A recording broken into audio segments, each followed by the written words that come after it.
Princess Celestia, the Changeling Queen. Chapter 15. Queen Meets Princess. By Run 55. It's dreadful what little things lead people to misunderstand each other. L.M. Montgomery, Emily's Quest.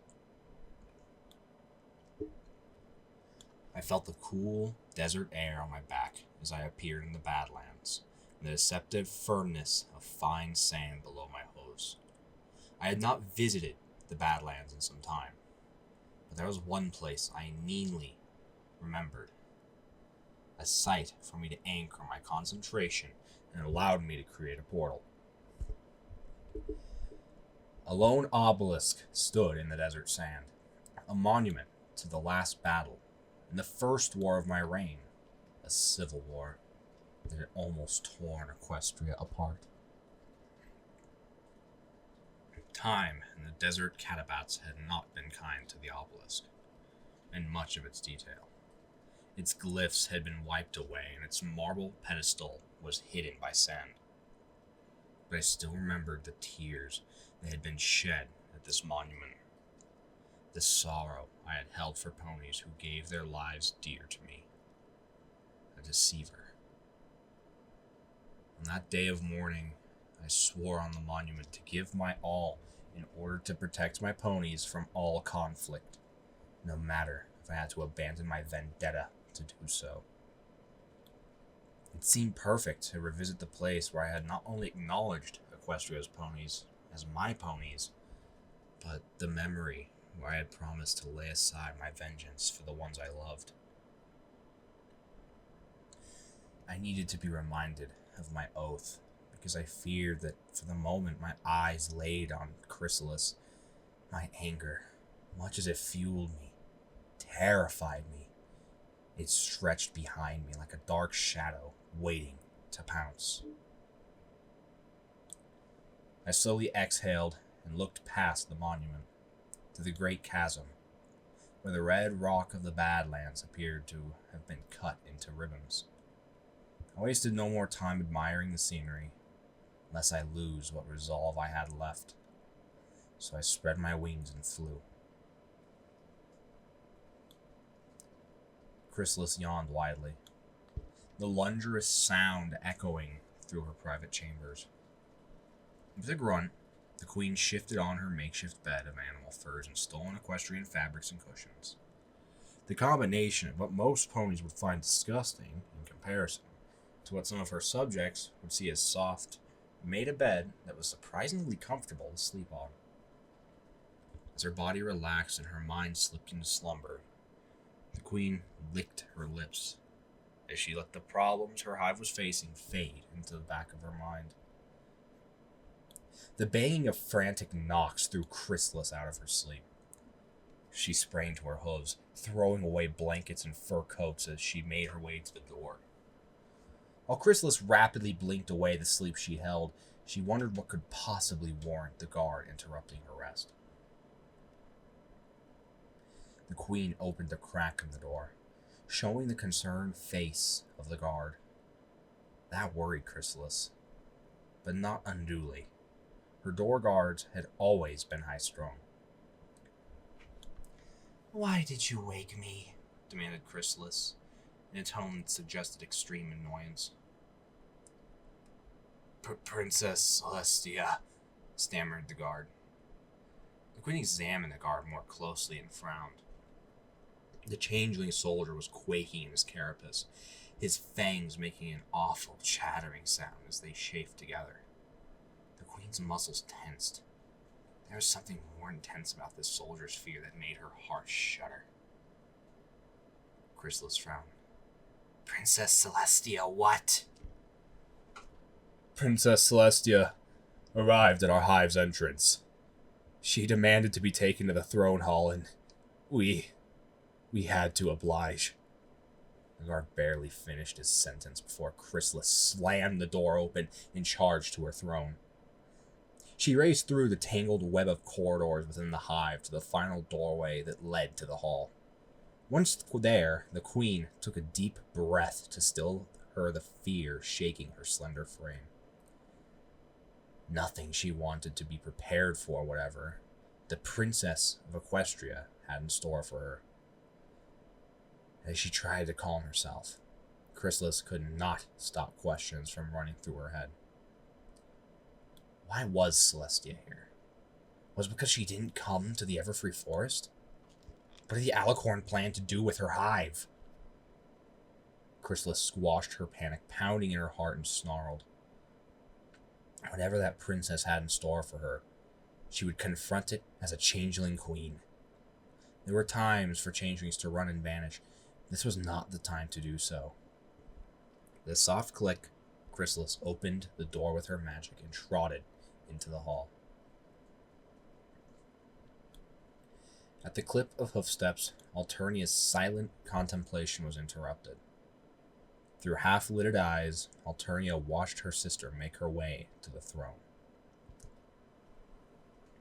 Vehemence and fury choked Alternia's throat as she examined her older sister.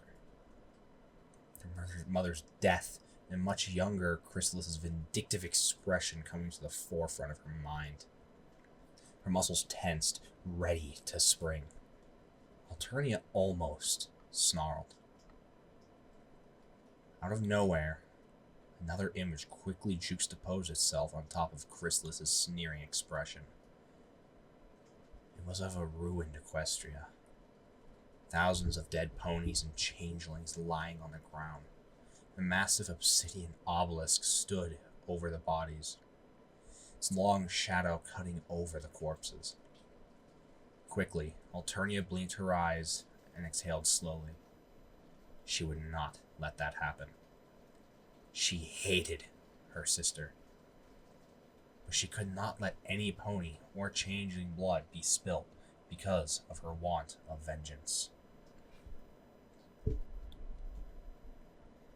Anger reigned in. Alternia examined the changes time had wrought on Chrysalis. The queen's steady walk had become more regal, but at the same time heavier. The keen, determined energy she used to have was dulled, but there was fear, greatly suppressed. But Alternia could see the tightness in Chrysalis's neutral expression. Alternia knew that if she was ever going to have a chance of Chrysalis listening to her, she needed to tread carefully. Good evening, Great Hive Mother. I thank you for letting me see your true face, spoke Alternia smoothly. Much as it pained the changeling queen to greet her traitorous sister in such polite fashion, Alternia was aware that every bit of diplomacy would help in convincing Chrysalis. Chrysalis's brow almost creased. The changeling forced herself to remain expressionless as she considered Celestia's opening remark. It was as the captured changelings reported. Princess Celestia had an uncanny knowledge of old changeling customs. They were unfamiliar to her. Chrysalis could tell from the strained muscles in Celestia's jaw. Still, the Alicorn princess held herself with elegance and poise unmatched. Though it appeared to the changelings that Celestia was afraid, and her ethereal tail flickered ever so slightly. Chrysalis chuckled inwardly, though in hindsight this fear would be natural, since the Alicorn was in the middle of a changeling hive. Why did you approach us, Celestia? Asked Chrysalis, her voice cutting through the silence like a whip. To give you and your hive one final chance for peace, replied Alternia evenly. Chrysalis allowed her eyebrows to rise ever so slightly. I am surprised you do not ask why I did not show myself in the Everfree Forest, and that was in truth. Chrysalis fully expected Celestia to go and declare war on her hive right away after her trap didn't work. There is no point in pursuing that avenue of discussion. I am here, unguarded and unarmed, and wishing to discuss how we can maybe achieve peace between our two nations, spoke Alternia, her mask unyielding. She could still sense that Chrysalis was afraid and very wary of her. She had to figure out how to gain her trust. That statement made Chrysalis blink. Princess Celestia did come unarmed, unguarded, into the middle of her hive, right into her hoods. Does that mean that Celestia and Luna's letter was actually genuine? So your letter was genuine, said Chrysalis warily. Now it was Alternia's turn to blink. Chrysalis had doubted the intent of the letter of peace. Was that why she never showed? Why would Chrysalis doubt... Oh. You thought my letter was a trap to lure you into a secluded spot where I could assassinate you with my royal guard? Why would you think Luna and I would do such a thing? Alternia gasped in surprise. Chrysalis sneered. And exactly what was I supposed to think, Celestia? To believe that everything you wrote of was true? That you would be so willing to forgive us for our sins? Alternia narrowed her eyes as her sister let the word sins roll off her tongue like a barb. The changeling in disguise gritted her teeth and bit back her anger at Chrysalis. She would not throw away peace for her ponies, simply because of a meager taunt. Indeed, Chrysalis, Luna and I meant every word we wrote in that letter. We wish to have a world where changelings and ponies can live side by side. If that is not possible, we desire to allow changelings to return to the shadows, said Alternia, as sincerely as she could. How am I supposed to believe you, Celestia? You gain nothing from appeasing an enemy, snarled Chrysalis. All the while, Chrysalis continued to read Celestia. Her tensed muscles and jaws, despite her stoic expression, showed that she was indignant, outraged. Chrysalis understood that as natural, since she had been provoking Celestia to get a better idea of what her true motives were. The Changeling Queen could feel also suppressed anger, and strangely enough, desperation in the pony. Should you accept our offer, we gain peace between ponies and changelings. There is nothing more that Equestria wants, Chrysalis, said Alternia. To Alternia's shock, she felt a flash of rage from her sister. Anger so intense, so fresh that she almost reeled back. The urge to run and flee from her older sibling almost caused Alternia to scurry backwards. She locked her legs and willed herself to stand. There can be no peace between changelings and ponies. Not now. Not ever, retorted Chrysalis venomously. I will not deny it will be difficult, Chrysalis. But if we work together, we can stop this war, begged Alternia. Changeling was confused beyond relief. Why was Chrysalis so angry? Alternia expected jealousy and fear for Equestria's power and Equestria's prosperity, but anger? She had somehow insulted her sister, but she wasn't sure how.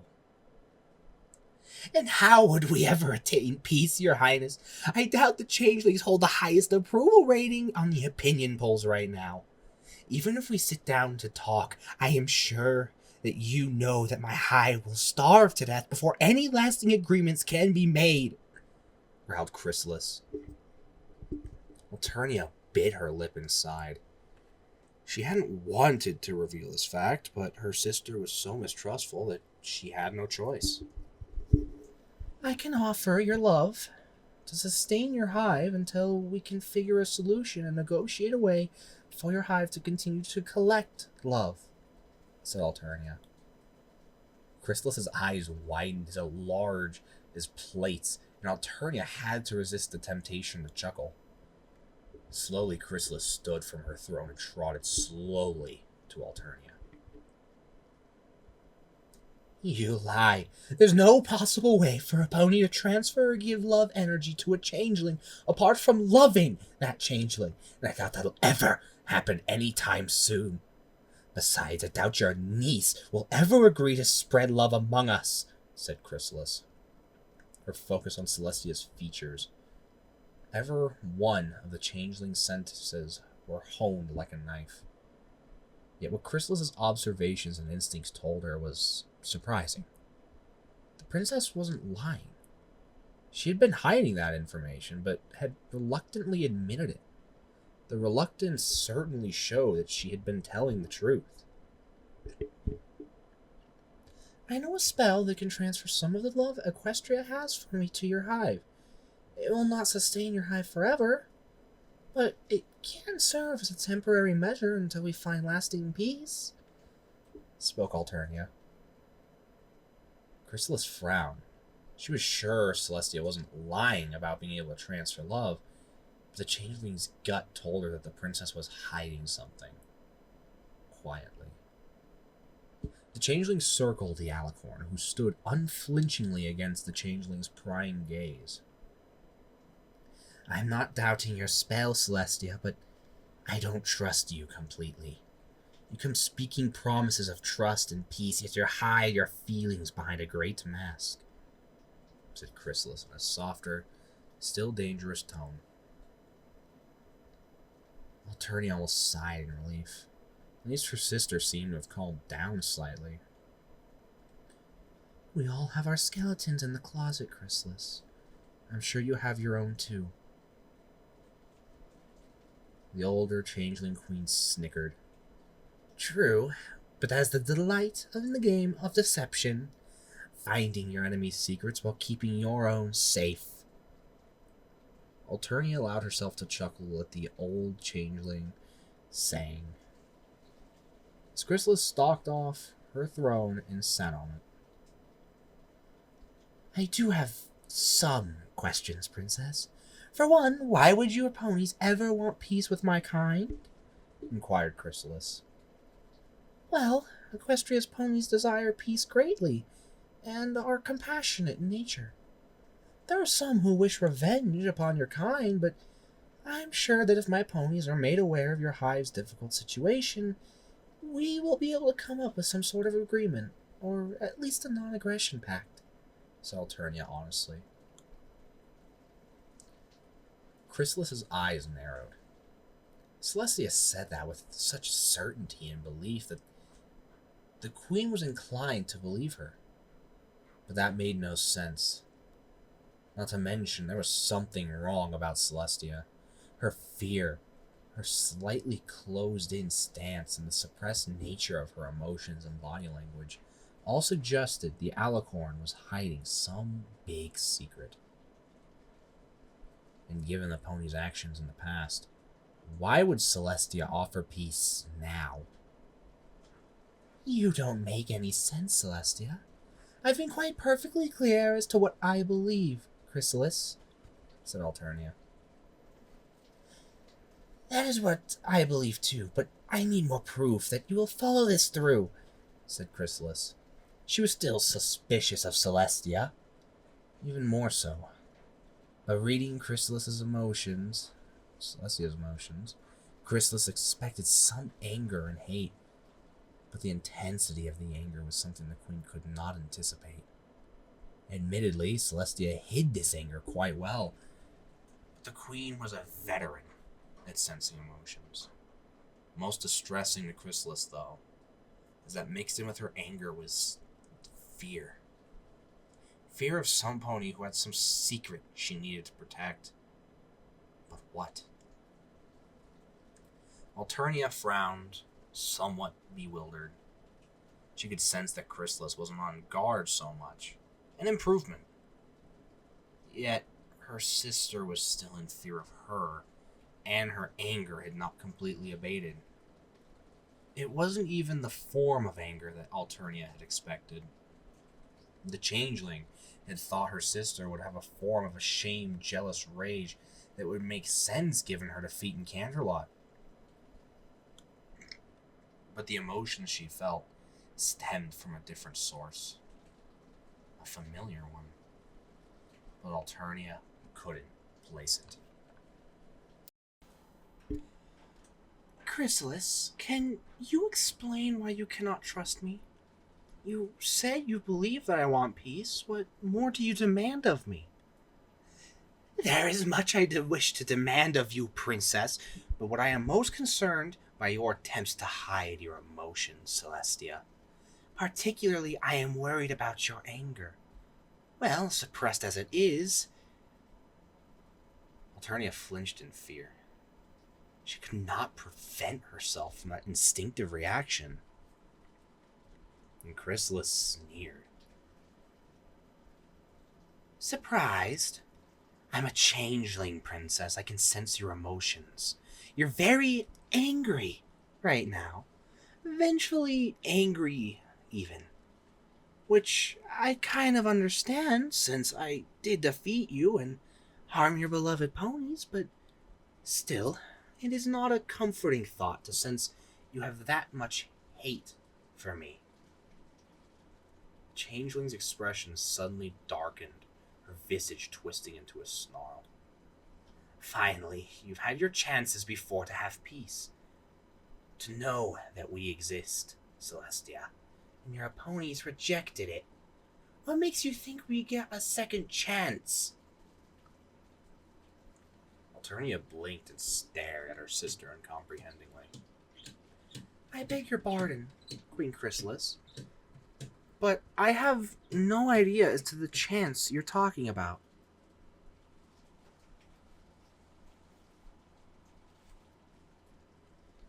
An ear-shattering crack shook the room as Chrysalis slammed her hoof into her throne so hard that the obsidian arm shattered.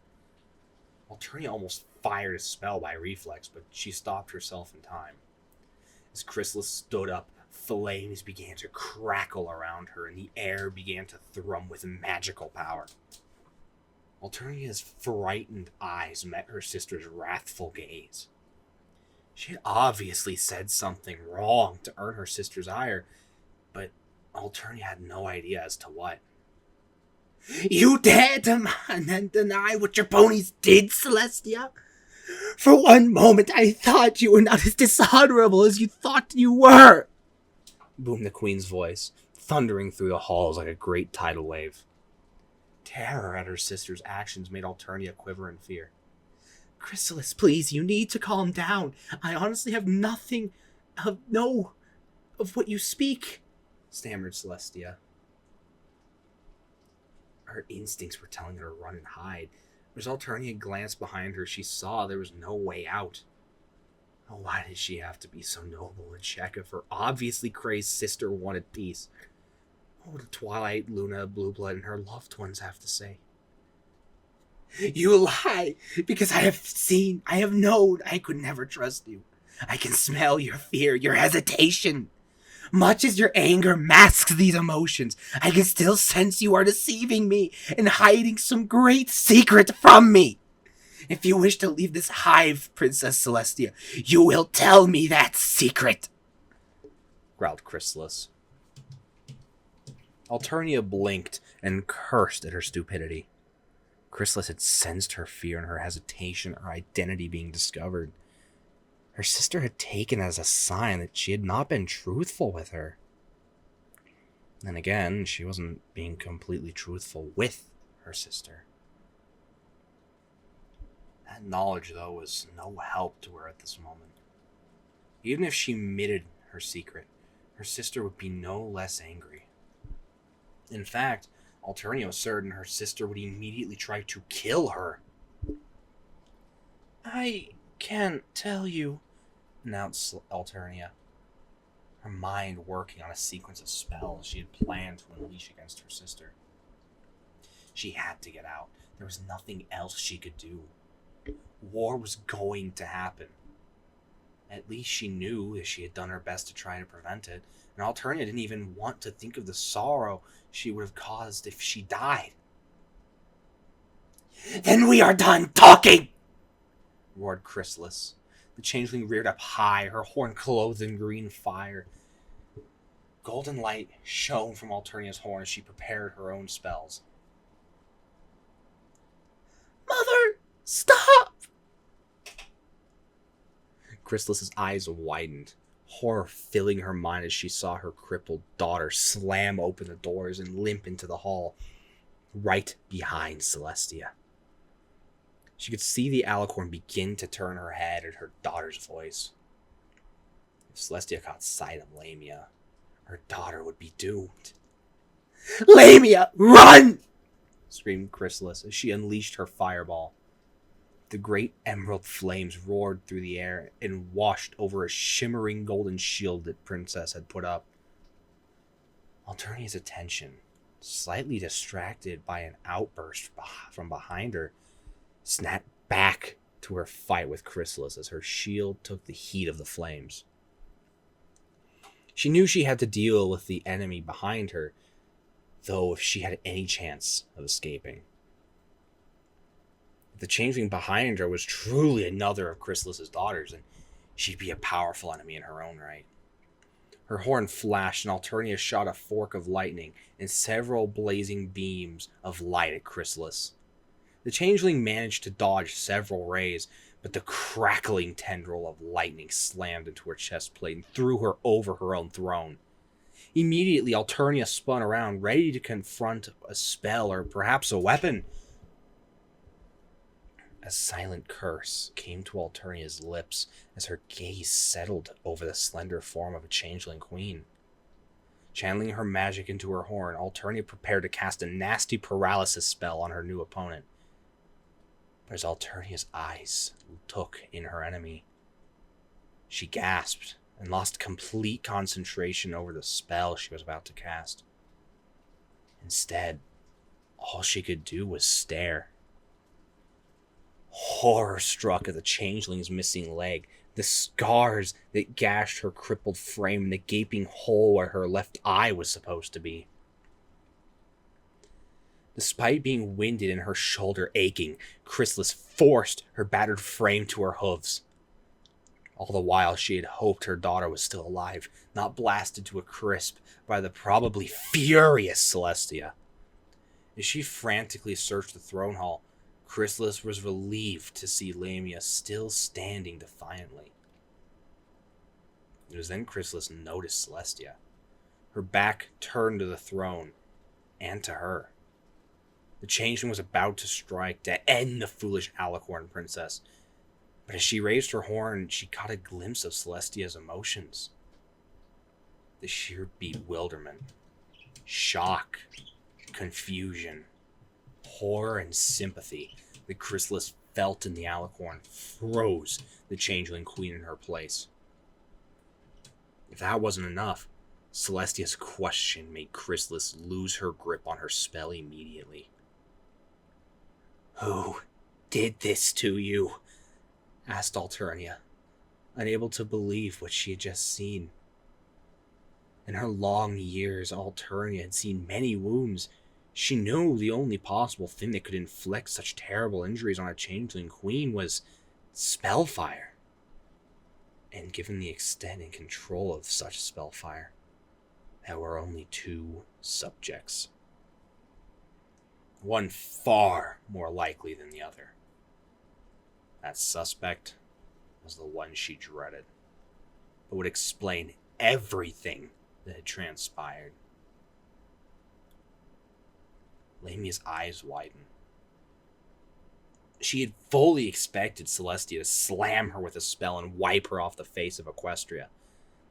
Instead, the princess was staring at her in disbelief and was asking her this question of all things. Bewildered, the changeling hesitated in answering, wondering how the princess would react. "A unicorn in the royal guard armor cast the spell," said Lamia.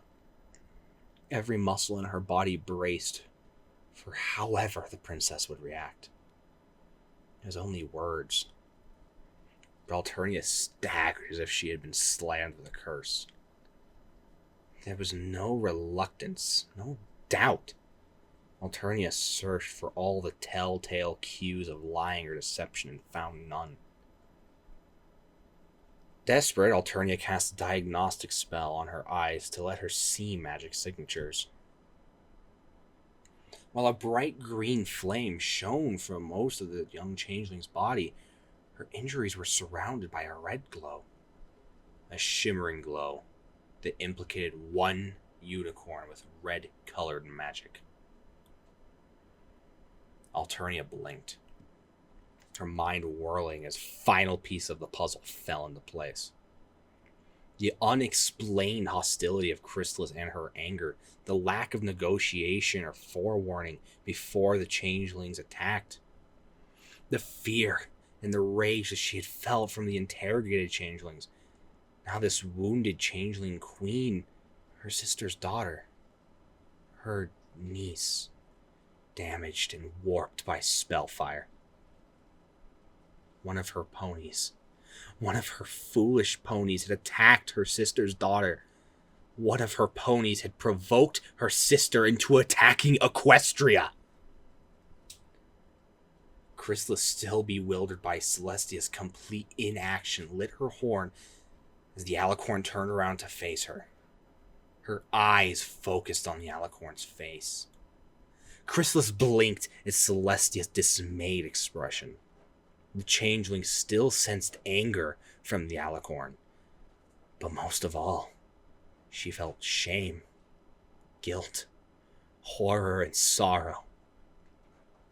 Queen Chrysalis, can you explain the circumstances that led to your daughter's injuries? Asked Celestia. Chrysalis growled. The mere mention of that day infuriated her. Several years ago, my daughter wanted to approach your ponies. She wished to promote learning and understanding between ponies and changelings, so she took a small escort and approached a city called Baltimore. On the outskirts, the group encountered a small patrol of guards ponies. Although my daughter landed and advanced on them undisguised, unarmed, and carrying a white flag of peace, they started firing spells at her.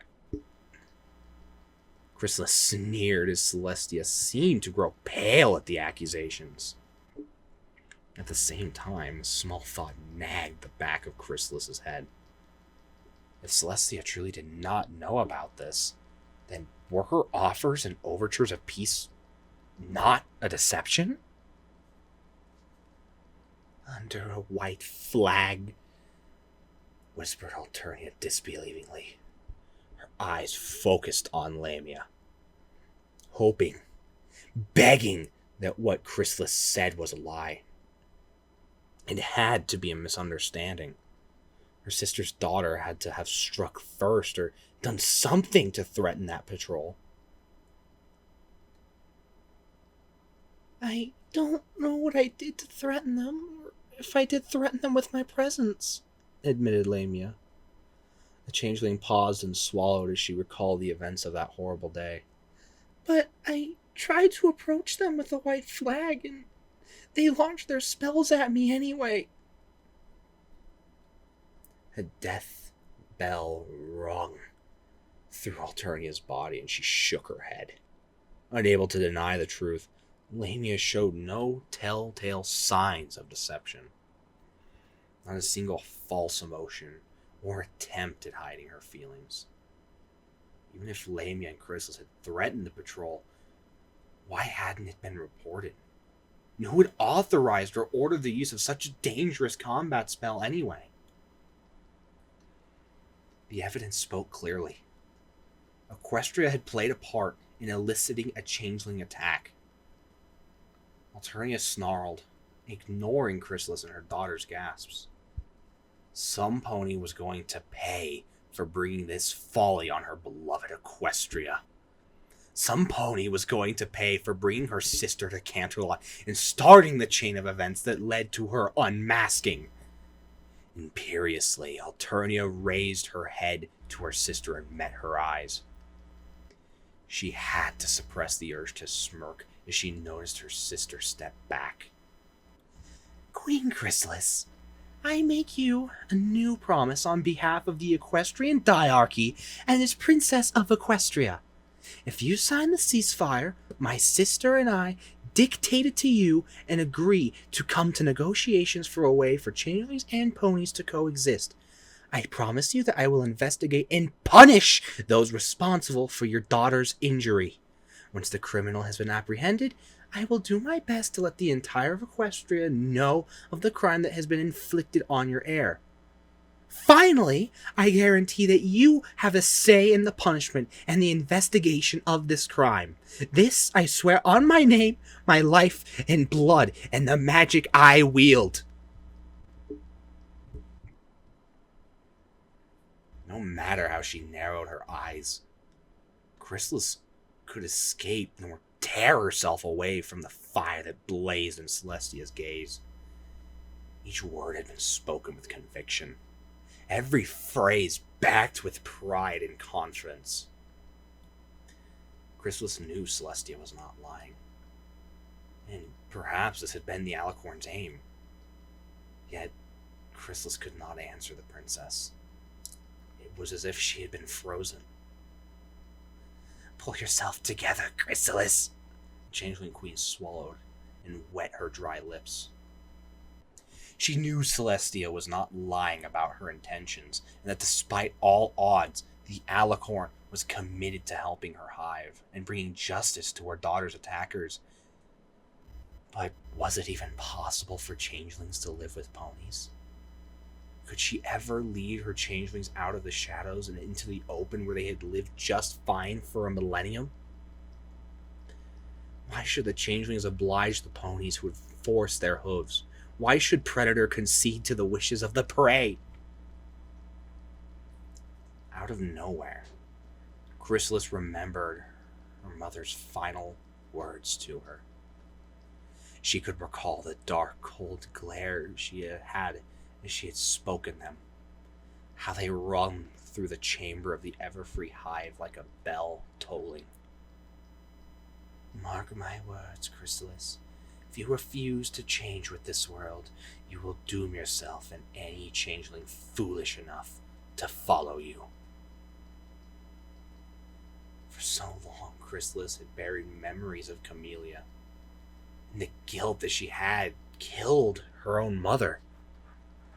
Most of all, she had tried to forget those last words. She tried to convince herself that these words were pointless. But deep inside, Chrysalis feared they were a curse. The queen blinked. Her mother's last words, they had never been a curse. Neither had they been pointless. They were words of advice. Even as she led her coup, Camellia had been trying to counsel, to warn Chrysalis. Had these words been meant for this very moment? Chrysalis didn't know. She was still reeling from her epiphany. But she knew her answer. Princess Celestia, I, Queen of the Changelings, she who walks in the shadows and ruler of the Badlands Hive, accept these generous terms. Where, when, and in what circumstances shall we meet to carry out the discussions that you have mentioned? A sigh of relief escaped Alternia's lips.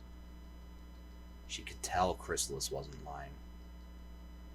Alternia was aware that they were still in danger, for she knew that the upcoming negotiations would take all her skill and wit. The immediate threat of war had been averted. I am glad that you accept our terms. I and my sister respectfully suggest that we and our retains meet at the Requestrian military base of Camp Draco, southwest of the city of Baltimore, 3 weeks from now, as long as it takes to negotiate a compromise between our races. We shall send a diplomatic party to receive you at your hive 6 days from now to affirm the number and names changelings that will be attending this conference, as well as work out what your preferred living accommodations as well as food, suggested Alternia, reciting the plan that she and Luna had worked out now that Chrysalis had accepted. Camp Draco was close enough to the Changeling hive, and while it was just in equestrian territory, it was a suitable middle ground between the hive and Equestria. Moreover, the camp could be easily protected and was close enough to either Baltimore and Chrysalis's hive should there be a need for reinforcements. It was a perfect negotiation area. Agreed. We will see you there, said Chrysalis. She knew of Camp Draco and would have been one of her suggestions had Celestia not chosen a place. As much as Chrysalis would have liked the equestrians to come to her hive where she could be safe with her changelings, she knew she could not risk any information about her hive being leaked. In that case, I humbly ask to be dismissed from your presence. Queen Chrysalis and Lamia, Queen's Shadow, replied Alternia, bowing her head. It was time to return to Luna and the others, who would undoubtedly be worrying about her like mad. Chrysalis nodded. You may leave, Princess Celestia. It was a pleasure talking to you. Alternia smiled. Likewise. With that, Alternia teleported outside of the hive and opened a portal back to the castle. For a moment, Lamia and Chrysalis stood in silence in the empty throne room, until the younger changeling spoke up. Mother, did you? Asked Lamia, barely able to believe what had just transpired. The older queen nodded, her expression contemplative. Yes, I did, daughter. Did you not sense Celestia's emotions? I now have reason to believe that Princess Celestia had nothing to do with the events that led to your injuries. At least, not willingly. Not to mention, the princess appeared in our hive unarmed and without escort. She never meant to hurt you. I can think of no possible reason as to why she would not actually want peace between our species, admitted Chrysalis. Lamia frowned. A frown still masked her mother's face, and she could feel her mother's suspicion. But I don't trust her. While I now realize I was wrong in doubting her intentions for peace, there's something that Alicorn is hiding from me. And for a pony who wishes for peace, she has a remarkable amount of fear and hatred for me. Unconsciously, Chrysalis nervously tapped the armrest of her throne. A few days ago, it had been rather simple. She had thought Celestia and Equestria were against her, and she'd proven their intentions quite well in their attack on her daughter and their attempt to trap her. In less than an hour, everything had changed so rapidly. Celestia had not only been sincere in her letter, she hadn't the faintest idea of her daughter's injury and the circumstances that led to it. The Alicorn was a contradiction. Sincere in her hopes for peace, and yet she was not only suspicious of Chrysalis, she was extremely resentful. Precisely why she was an enigma. And Chrysalis did not like enigmas she couldn't solve. Whatever her reasons, Mother, I think you made the right choice. And a brave one at that, said Lamia. Chrysalis stared at her daughter uncomprehendingly. Brave? Well, I am biased, but I think you've been thrust into a difficult position. Lamia limped over Chrysalis's side and nuzzled her mother's cheek. Yet, despite your fears and misgivings about Celestia, you managed to see past that and had the courage to try for peace. I think that's very brave of you, Mother. But why are you not angry at me for conceding to the ponies? Asked Chrysalis. How could her daughter, so horrifically wounded by ponies, ever consider her peace a good thing? Lamia flinched and sighed. I am angry at the ponies, but I won't blame an entire race on the actions of a few, especially since I now know it was the act of a few. Besides, I can never be angry at you, Mother. Never! The elder changeling queen smiled as she nuzzled her daughter back.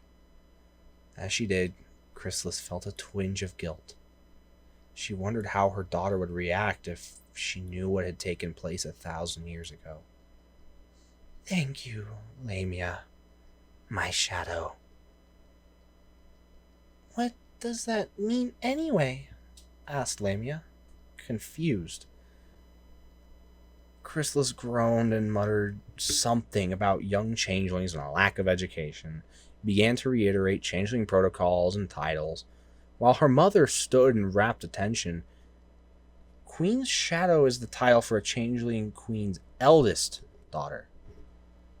I was somehow my mother's shadow.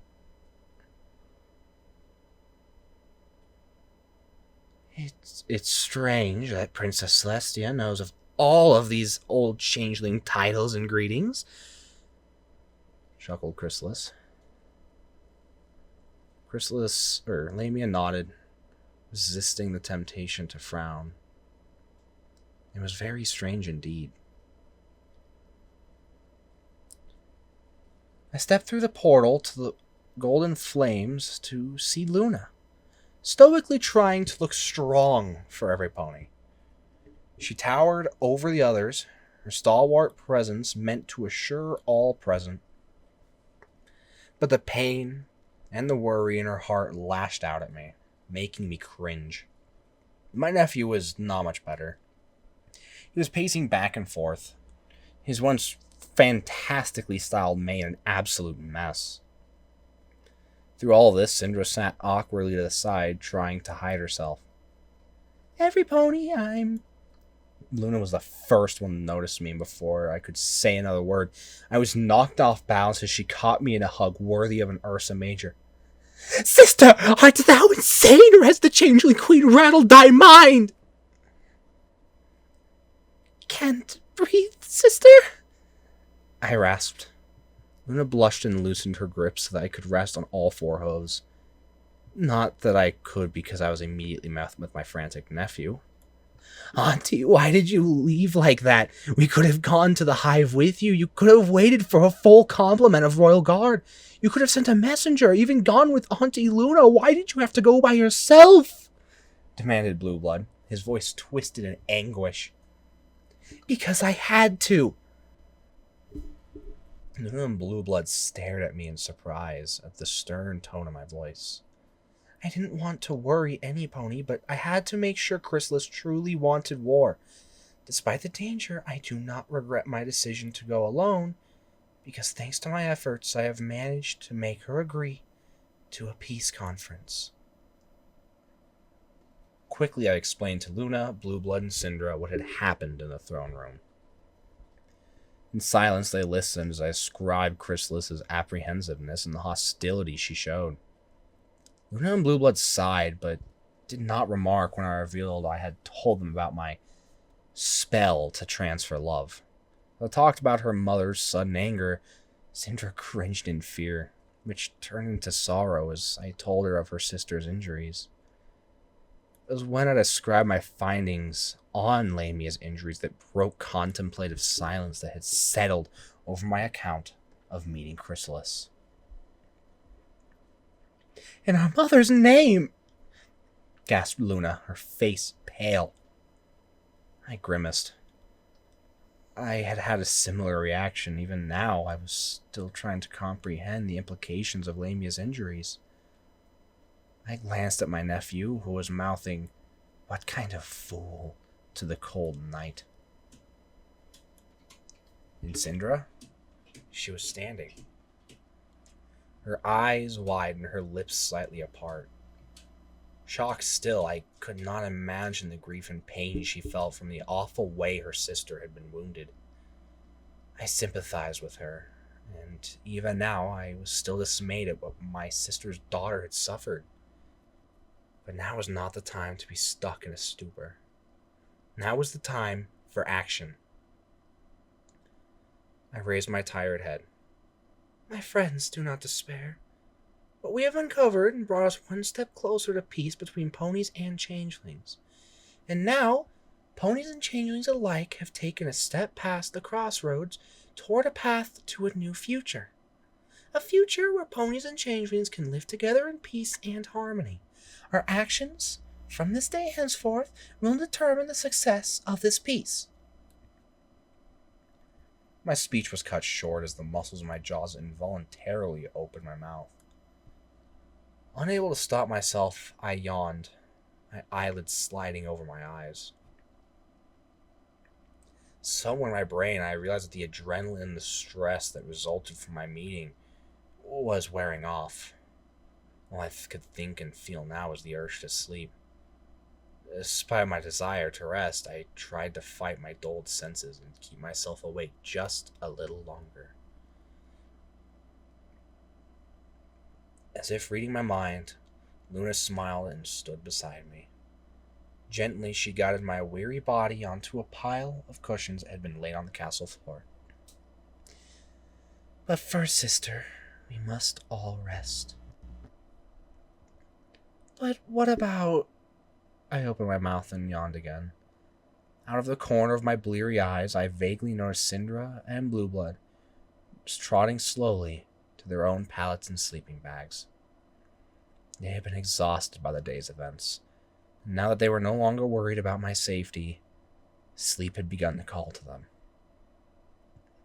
Her horn glowing, I saw Luna take my regalia away, while she folded a soft, warm blanket over me. I could not find the strength to stop, so I nodded wearily and laid my head down to rest.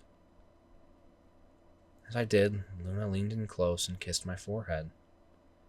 A burst of soothing love spread through my body, relaxing my tensed muscles.